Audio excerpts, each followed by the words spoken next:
जय साथियों, स्वागत है आपका मेरे YouTube channel ex serviceman Amitosh Shukla में और मैं हूं अमितोष शुक्ला। तो आज आप लोगों का IBPS मेंस का एडमिट कार्ड आउट हो गया है। आप लोग जिस चीज का इंतजार कर रहे थे, अब केवल 4-5 दिन का हमारे पास टाइम है। जो नई बात हमें देखने को मिली है कि 29 और 2 तारीख कहीं मेंशन नहीं थी, पर 2 तारीख को एक एग्जाम है और एक 29 नवंबर को एग्जाम है। अभी तक जो मेरे पास जितनी भी जानकारी आ रही है उसके हिसाब से एक ही शिफ्ट में एग्जाम है, या 29 को मॉर्निंग में 7 बजे रिपोर्टिंग है, या फिर 2 तारीख को मॉर्निंग में 7 बजे रिपोर्टिंग है। महाराष्ट्र में शायद दोनों दिन एग्जाम है। बाकी अगर आप लोग कमेंट में जरूर बताइएगा कि आपका किस स्टेट से है और आपका एग्जाम कब है, 29 को है या आपका 2 तारीख को है, और कौन सी शिफ्ट में है। क्या कोई और भी शिफ्ट है? अभी तक मुझे ये भी कंफर्म नहीं है, क्योंकि मेरे पास जितने भी मैसेज आए हैं वो यही आया है कि 29 को या फिर 7 बजे रिपोर्टिंग है या फिर 2 दिसंबर को 7 बजे रिपोर्टिंग है। अब बात आती है कि प्री का स्कोर कार्ड कब आएगा। तो जैसा कि आज रिजल्ट आउट हो गया, तो कल या परसों में आपका प्री का स्कोर कार्ड भी आ जाएगा। यही रहा है कि अभी आप लोग प्री के स्कोर कार्ड पे कोई भी ध्यान मत दीजिए। आपका प्री हो गया, अच्छी बात है। प्री के स्कोर कार्ड पे डिस्कस करने का कोई फायदा नहीं है, क्योंकि अब आपके पास केवल 4 दिन का टाइम बचा है। अगर आप 29 को अपना लेके चल रहे हैं तो आपके पास आज मंडे हो चुका है, Tuesday, Wednesday, Thursday, Friday, only 4 days है आपका। आपको 4 दिन में अपनी तैयारी करनी है, और अगर आपका 2 तारीख को है तो आपके पास 2 दिन एक्स्ट्रा और है। 2 तारीख वालों को एक थोड़ा प्लस पॉइंट ये मिलेगा कि उनको एक पैटर्न समझ में आ जाएगा कि किस पैटर्न का एग्जाम चल रहा है। हालांकि आज IBPS ने बहुत सारी चीजें क्लियर भी कर दिया। IBPS ने आपको बता दिया है कि आपका एग्जाम पैटर्न कैसा आएगा, आपको कितने 2 नंबर के देखने को मिले, कितने 1 नंबर को, वो भी मैं आपको एक एक करके बताऊंगा। मेरे पास बोर्ड नहीं है, इसलिए मैं आप लोग वीडियो को लास्ट तक देखिए। मैं बहुत सारी ऐसी चीजें जो बताऊंगा जो मैं पहले लिखता था, अब मैं यहाँ लिख नहीं सकता हूँ, इसलिए मैं बोल के बताता हूँ। इसलिए आप लोग प्लीज वीडियो को पूरा देखा करिए लास्ट तक। सबसे पहले SBI के तरीके IBPS में भी पहले आपका GA का पोर्शन खुलेगा, फिर इंग्लिश खुलेगा आपका, फिर रीजनिंग खुलेगा और मैथ खुलेगा। ऐसे यही क्रम रहने वाला है। सबसे पहले जो इस बार पैटर्न चेंज हुआ है, पहली बार ऐसा हुआ है, ये में आपके 40 क्वेश्चन है और 50 मार्क्स के हैं, और टाइम है आपका 20 मिनट। GA में आपके 10 क्वेश्चन आएंगे 2-2 नंबर के, और आपके 30 क्वेश्चन आएंगे आपके 1-1 नंबर के। तो टोटल आपके यहाँ से 40 क्वेश्चन आएंगे, 50 मार्क्स के आएंगे, आपका 20 मिनट का समय रहेगा। दूसरा सेक्शन खुलेगा इंग्लिश का। इंग्लिश में कोई भी चेंज नहीं है, 40 क्वेश्चन है, 40 नंबर के हैं, और आपका 35 मिनट रहेगा। तीसरा आता रीजनिंग का। रीजनिंग के 40 क्वेश्चन है, 60 मार्क्स के हैं, और आपके पास टाइम है 35 मिनट। 20 क्वेश्चन आएंगे आपके 2-2 नंबर के, और आपके पास 20 क्वेश्चन आएंगे आपके 1-1 नंबर के। तो ऐसे आपके 40 क्वेश्चन आएंगे, 60 नंबर के आएंगे, और 35 मिनट का टाइम रहेगा। लास्ट में आपका मैथ आएगा, 15 क्वेश्चन 2-2 नंबर के आएंगे, और 20 क्वेश्चन आपके 1-1 नंबर के आएंगे। टोटल 35 क्वेश्चन आएंगे, 50 नंबर के रहेंगे, और आपका 30 मिनट का टाइम रहेगा। तो इस बार ये पहली बार ऐसा हो रहा है कि IBPS ने अपना पैटर्न चेंज किया है। तो पैटर्न चेंज करने से एक चीज हो रहा है कि IBPS का लेवल थोड़ा हल्का आएगा। वैसे भी इस बार बहुत बढ़िया हुआ कि SBI पहले हुआ, फिर IBPS हो रहा है, उसके बाद RRB हो रहा है, जिससे कि जो सबसे हार्ड था वो आप लोग उसकी तैयारी कर चुके हो। जो उसमें टारगेट एक 60 प्लस प्लस का आप लेके चले थे, तो आप लोग 60 प्लस की तैयारी कर चुके हो। तो अब आपको कोई भी पेपर दोगे तो आपको थोड़ा, अगर आप मॉक भी लगा रहे होगे तो आप उसमें महसूस कर रहे होगे कि SBI की अपेक्षा में इसके मॉक थोड़े कम लेवल के हैं, और जब उसके बाद आप RRB के लिए जाएंगे तो वो आपको फिर बहुत ही सिंपल लगेगा। इसका एक लेकिन, अगर हर चीज का कोई फायदा होता है तो कोई नुकसान भी होता है। नुकसान क्या है इसका? इसका नुकसान यह है कि जितने लोग SBI में बहुत अच्छी तैयारी कर ली होगी, वो सारे लोग IBPS भी निकाल लेंगे आराम से। तो कट ऑफ तो कम होगी इस बार, वैकेंसी अच्छी है, कट ऑफ कम होगी। फिर कट ऑफ के बारे में आपके बाद अभी बाद में आगे वीडियो में लास्ट में बात करूंगा कि कट ऑफ कितनी रह सकती है, कि आपका सेफ स्कोर होना चाहिए। एक जो आई थी बात कि IBPS ने अपनी साइड से जो रिवाइज वैकेंसी थी वो हटा ली है, तो वो टेक्निकल ग्लिच है या वैकेंसी कम हुई है। IBPS हमेशा अपनी वैकेंसी में ऊपर नीचे करता रहता है। मेंस का रिजल्ट आने के 2 दिन पहले तक वो अपनी वैकेंसी चेंज कर सकता है, उसमें कहीं कोई दो राय नहीं है। इसलिए मेरा यही मानना है कि आप लोग वैकेंसी के ऊपर मत जाइए। जितनी जितनी वैकेंसी होंगी आप अपना टारगेट लेके चलिए। जैसा मैं हर बार कहता हूँ, बैंकिंग में 60 नंबर एक मैजिकल नंबर। आप 60 अगर आपके आगे, तो आप किसी भी स्टेट से हो, कोई भी वैकेंसी हो, कुछ भी हो, तो आपको कोई नहीं हरा सकता है, एक आध स्टेट को छोड़ के। जैसे हरियाणा हर बार उसमें एक्सेप्शनल रहता है, इस बार भी एक्सेप्शनल है हरियाणा।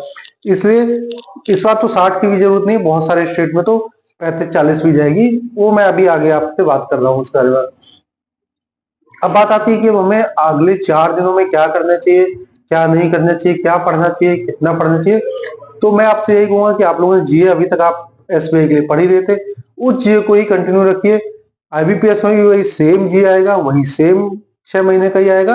हो सकता है नवंबर का थोड़ा बहुत और आ जाए, शुरुआत के 15 नवंबर तक का 2-4 क्वेश्चन आ जाए, बट जीए आपका वही आएगा। जीए आप कंटिन्यू रिवीजन करिए और अभी जितना हो सके आप सेक्शनल मॉक लगाइए।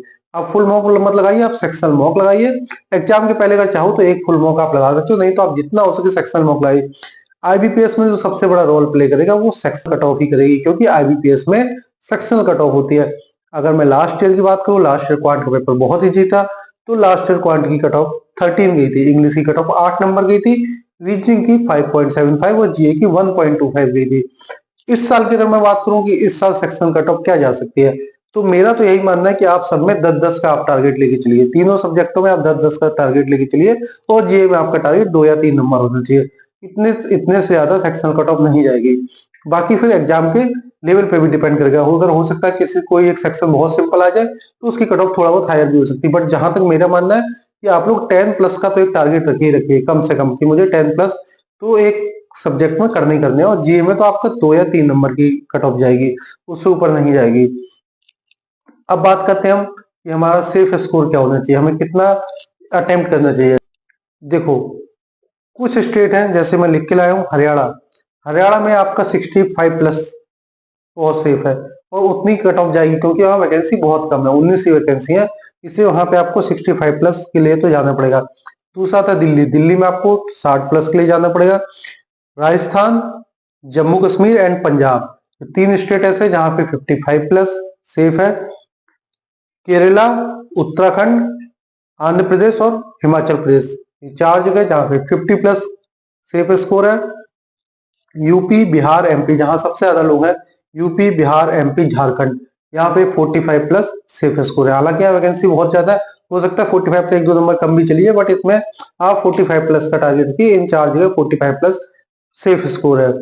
छत्तीसगढ़, उड़ीसा में 40 प्लस सेफ स्कोर है, और बाकी जितनी जगह बच गई हैं, महाराष्ट्र, कर्नाटक, तमिलनाडु, वेस्ट बंगाल, यहाँ पे 35 प्लस मैंने लिखा, हो सकता है उससे कम भी जाए, बट यहाँ सारी जगह सेक्शन कट ऑफ सबसे ज्यादा इंपॉर्टेंट रोल प्ले करेगा, क्योंकि 35 प्लस से भी हो सकता है कम चली जाए कट ऑफ, 30 चली जाए, बट अगर सेक्शनल कट ऑफ आप नहीं निकाल पाए तो फिर आपको प्रॉब्लम होगी। बहुत सारे लोगों को मैं जानता हूं जो लास्ट ईयर रीजनिंग में 5.75 कट ऑफ थी और लोगों के उतने नंबर नहीं आए थे, और टोटल में उनके टोटल कट ऑफ निकल गई थी, बस सेक्शन कट ऑफ में रह गए थे। आरआरबी में अगर मैं बात करूं, आरआरबी के हालांकि मैं अलग से बात करूंगा, लेकिन एक एग्जांपल मैं आपको दे रहा हूं। आरआरबी में लास्ट ईयर बहुत लोग ऐसे थे मेरे साथ जो मेरे साथ एग्जाम दिया था, जिनके टोटल में नंबर 95 96 तक थे, बट आरआरबी में रीजनिंग की कट ऑफ 16.75 गई थी, और लोगों के वहां किसी के 10 नंबर, किसी के 12 नंबर आए थे। इसलिए रीजनिंग में कट ऑफ हमेशा हाई रहती है, इसलिए मैं हमेशा आपको बोलता हूँ कि आप अपना मैथ और रीजनिंग स्ट्रॉन्ग करिए, क्योंकि वहां नेगेटिव की संभावनाएं कम होती हैं। इंग्लिश आपने एसबीआई मेंस में देखी है, वो इंग्लिश कितना ट्रिकी था, और जीए का तो कहना ही क्या, जीए तो किसी को नहीं पता क्या आएगा। इसलिए मैं हमेशा कहता हूँ इंग्लिश और जीए के भरोसे मेंस नहीं निकाले जाते, मेंस क्या प्री भी नहीं, कोई भी एग्जाम आप इंग्लिश और जीए के भरोसे नहीं निकाल सकते हो। आपको अपनी मैथ और अपनी रीजनिंग पे ही काम करना होगा, और उन्हीं को स्ट्रॉन्ग करना होगा। अब हम बात करते हैं कि पेपर को हमें कैसे सॉल्व करना है, उसके बारे में ये वीडियो हो सकता है थोड़ा लंबा हो जाए, इसलिए लेकिन आप लोग उसको आखिरी तक जरूर देखिएगा। मैं एक एक चीज आपको क्लियर करूंगा इसमें। अभी सैटरडे संडे भी छुट्टी थी, उसमें मेरे 1-2 कमिटमेंट थे, मेरे एक दोस्त की शादी थी, मैं वहां चला गया था, इसलिए मैं आपको वीडियो नहीं बना पाया। इसलिए मैं आज थोड़ा लंबा वीडियो हो सकता है, ज्यादा लंबा नहीं होगा, बट मैं आपको एक एक पॉइंट पे बात करूंगा, एक एक चीज आपकी क्लियर करूंगा जो आप चाहते हैं, मैं आपकी सारी चीजों के जवाब आज दूंगा। फिर भी आपको कोई डाउट है तो आप कमेंट में पूछ सकते हैं, मुझे मैसेज करके भी पूछ सकते हैं। बाकी मैं आपसे टच में तो हमेशा ही रहता हूँ, व्हाट्सएप पे तो मैं 24/7 अवेलेबल रहता हूँ आपके लिए। अब बात आती है कि हम पेपर को कैसे सॉल्व करें। जैसे मैंने पहले कहा, जीए सबसे पहले बोलेगा 10 क्वेश्चन होंगे 2-2 नंबर के, और 30 क्वेश्चन होंगे 1-1 नंबर के। जीए में जो 2-2 नंबर के होंगे वो मोस्टली स्टेटमेंट बेस्ड ही होंगे, ठीक है, तो उसमें कोई स्टेटमेंट 1 स्टेटमेंट 2, तो आपको जीए में, जैसे मैंने पहले उसमें भी कहा था, एसबीआई में, इसमें भी कहूंगा, अपनी भावनाओं पे, अपने इमोशंस पे कंट्रोल रखना है। 20 मिनट का टाइम है, टाइम हालांकि कम है जीए में, इस बार टाइमिंग कम किया गया है, 40 क्वेश्चन आपको पढ़ने भी हैं, बट जीए में आपको पहली बार में आप 1 नंबर से लेकर 40 नंबर तक क्वेश्चन पढ़िए, जितने आपको 100% आ रहे उतने करिए, जिसमें आपको 50-50 लग रहा है उसको मार्क फॉर रिव्यू करके छोड़ दीजिए, उसको आप सेकंड टर्म में फिर दोबारा उसको गो थ्रू होइए, तब आप करिए। बट नेगेटिव से बचिए जितना हो सके, क्योंकि लास्ट ईयर 1.25 कट ऑफ गई थी। इस बार आप कितना भी ले लो, 2 नंबर या 2.5 नंबर से ज्यादा या मैक्सिमम 3 नंबर से ज्यादा सेक्शन कट ऑफ ये की नहीं जाने वाली। अगर कोई बंदा बिना पढ़े भी गया फिर भी वो अगर थोड़ा बहुत भी अवेयर है चीजों से, तब भी वो अगर 3 नंबर तो आराम से ला सकता है। बट हम लोग गलती क्या करते हैं, हम लोग अटेम्प्ट ज्यादा करते हैं और निगेटिव बहुत लगता है, फिर हमारे वो 1.25 भी नहीं आते, वहां भी हम रह जाते हैं। सेकंड आता है इंग्लिश, सेम जीए के तरीके इंग्लिश है। मैं बार बार पहले दिन से यही बात बोल रहा हूँ, इंग्लिश में निगेटिव मार्किंग बहुत होती है। एसबीआई मेंस में आपने देखा होगा इंग्लिश का लेवल क्या था, किसी को कुछ समझ में नहीं आ रहा था कि इंग्लिश में करना क्या है। इंग्लिश में 40 क्वेश्चन आएंगे, 40 मार्क्स रहेंगे। इंग्लिश का पेपर वैसे ही होगा, आप पहला ट्राई अपना आरसी पे करिए।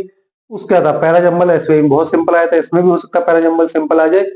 पहले आप आरसी करिए, फिर पैराजंबल करिए। उसके बाद आप match the column, sentence rearrangement, फिर आप अपने हिसाब से मिसलेनियस वाले टॉपिक निपटाइए। जितना आपको आ रहा है उतना ही करिए, इसमें भी आप नेगेटिव से बचिए। अटेम्प्ट पे मत जाइए आप लोग, अटेम्प्ट ज्यादा करने से कुछ नहीं होगा अगर आपकी एक्यूरेसी डाउन है। अगर कोई बंदा एसबीआई में अगर 70 करके आया अच्छे अटेम्प्ट के साथ, तो उसका भी सिलेक्शन हो जाएगा, और जो 100 करके आया गलत अटेम्प्ट के साथ, तो वो रह जाएगा। तो इसलिए अटेम्प्ट से कुछ नहीं होता है। आपका जीए और इंग्लिश ओनली आपके अटेम्प्ट बढ़ा सकता है, एक्यूरेसी पे आपको काम करना पड़ेगा। तीसरा आपका खुलेगा रीजनिंग। रीजनिंग में देखो 2 नंबर के 20 क्वेश्चन है और 10 नंबर के 20 क्वेश्चन है। 2 नंबर में जरूरी नहीं है कि सारे आपको सीटिंग पजल ही देखने को मिले।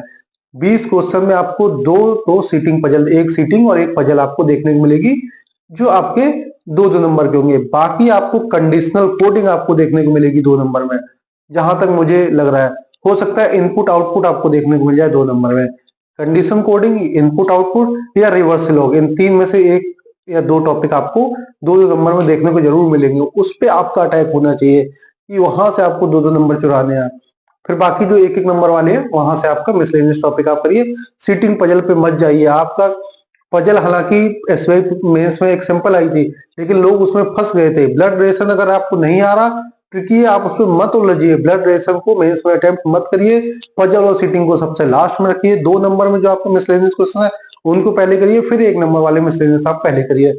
आपका टारगेट 15-20 तक आप जितना पहुंच पाए उतना करिए, क्योंकि मैंने आपको सेफ स्कोर बता दिया, आप अपने स्टेट के हिसाब से उतना आप लेके जाइए। लास्ट में खुलेगा आपका मैथ। 15 क्वेश्चन आपके 2 नंबर के आएंगे और 20 क्वेश्चन आपके 1-1 नंबर। यहाँ भी आपके जो 15 क्वेश्चन आएंगे, जरूरी नहीं है कि 15 की 15 डीआई हो। यहाँ भी आपको 15 में से 1 या 2 डीआई देखने को मिलेगी। बाकी 2-2 नंबर में आपका इस बार अलजेब्रा आएगा। 2-2 नंबर में आपका अर्थमेटिक भी आ सकता है। 2-2 नंबर में आपका कोई डीएस आ सकता है, जिसमें 2 सेंटेंस, 2 अर्थमेटिक के छोटे छोटे क्वेश्चन सॉल्व कराए। नंबर सीरीज आ सकती है 2-2 नंबर में। इसलिए जो ऐसे क्वेश्चन है, जो मैं हमेशा बोलता हूँ, स्पीड मैथ के जो पार्ट है, नंबर सीरीज, अप्रोक्सीमेशन, अलजेब्रा, और उसके बाद फिर Q1 Q2 और छोटे छोटे अर्थमेटिक, उन पे आप अटैक करिए। जो आपकी अभी तक पढ़ रहे हो वो तो वही करना है आपको। आपको आईबीपीएस, आप एसबीआई मेंस अगर देके आए, और जो लोग नहीं भी देके आए हैं, आईबीपीएस का लेवल एसबीआई से कम ही रहेगा। जो लोग एसबीआई मेंस देके आए उनके लिए तो एक प्लस पॉइंट है, उनको एक आइडिया लग गया कि एसबीआई मेंस का लेवल अगर ये है तो आईपीएस मेंस का थोड़ा कम रहेगा। तो आपको ऐसे एक एक करके आपको पेपर सॉल्व करना है, और आपको अपने सेफ स्कोर तक, जो आपका टारगेट है, वहां तक जाना है। वैकेंसी जिस बार बहुत शानदार है, बहुत बढ़िया चांस है होने की, क्योंकि अगली बार से किसी ने नहीं देखा। बैंकों की मर्जर की बात चल रही है। बहुत जल्दी इंडिया में 3 या 4 बैंक रहेंगे। क्या होगा आगे, वैकेंसी आएंगी नहीं आएंगी, कितनी आएंगी, किसी को नहीं पता। इसलिए अभी जो मौका है, जो लोग अभी एलिजिबल है उसको बनाइए। आगे जो होगा वो भविष्य में है। भविष्य में क्या होगा नहीं होगा उसके बारे में नहीं सोचा, बट अभी इस बार हमारे पास मौका है। जैसे मैं बार बार बोलता हूँ, एक्स सर्विसमैन हो जाओ तैयार, बैंकर बनना है इसी बार। बस आपके पास यही मौका है। जितने लोग एलिजिबल है, मैक्सिमम लोग बैंकर बनिए। अगर हम टोटल 1303 वैकेंसी भी अगर लेके चले, अगर हम एक्स सर्विसमैन की आईबीपीएस में, जो बढ़ी हुई हटाने के बाद अगर बढ़ी हुई अगर फिर से दोबारा आ गई, तो वो 1500 तक पहुंच जाएंगे।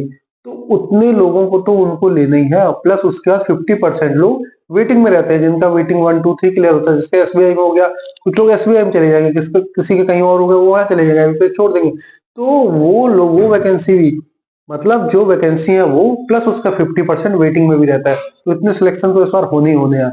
इसलिए आप लोग अपनी पढ़ाई बढ़िया करते रहिए। और आपको कोई भी डाउट हो, आप कभी भी मुझे मैसेज कर सकते हैं कमेंट में। अपना स्टेट जरूर बताइए कि आपका स्टेट, किस स्टेट से आपका कब एग्जाम है, 29 को है या 2 तारीख को। अगर किसी का सेकंड शिफ्ट भी अगर कोई है तो उसके बारे में बताओ, क्योंकि अभी तक मेरे पास कोई ऐसा मैसेज नहीं आया सेकंड शिफ्ट का। जितने लोगों का मैसेज आया या 29 की सुबह 7 बजे है या फिर 2 तारीख की सुबह 7 बजे है। बाकी आप लोग अपने चैनल को अपना प्यार देते रहिएगा, ज्यादा से ज्यादा एक्स सर्विसमैन भाइयों तक पहुंचाइए, जिससे कि सभी को प्रॉपर गाइडेंस मिल सके। आपको किसी भी चीज की कोई रिक्वायरमेंट है तो आप मुझे कमेंट में बता सकते हैं। आपको किसी टॉपिक का डाउट है, किसी किसी सब्जेक्ट पे आपको डाउट है, कोई आपकी और क्वेरी है, तो आप लोग मुझे कमेंट में पूछ सकते हैं, मैसेज कर सकते हैं। तब तक चैनल को सब्सक्राइब करिए, ज्यादा से ज्यादा लाइक करिए और शेयर करिए। जय हिंद, जय भारत।